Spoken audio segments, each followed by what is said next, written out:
Армысыз ағайын.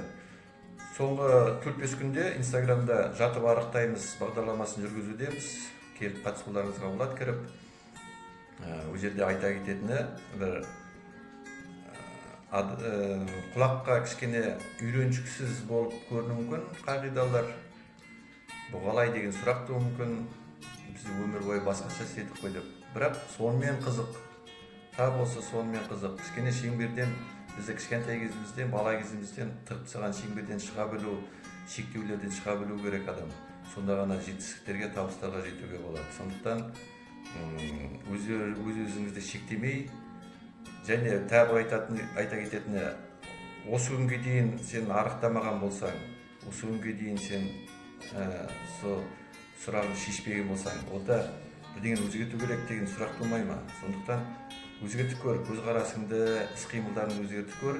Соған біз қолымыздан келгенше көмегімізді көрсетіп жатырмыз Инстаграм арқылы қазір. Сондықтан келіңіздер, қатысыңыздар, тыңдап, оқып, шеңберден шығып көріңіздер. Сонда табысқа жетесіздер деп мен өз атымнан айта аламын. Табысқа жету үшін шеңберден шыға білу керек. Шеңберден шыққанда ғана, шектеулерден шыға білгенде ғана табысқа жетуге болады.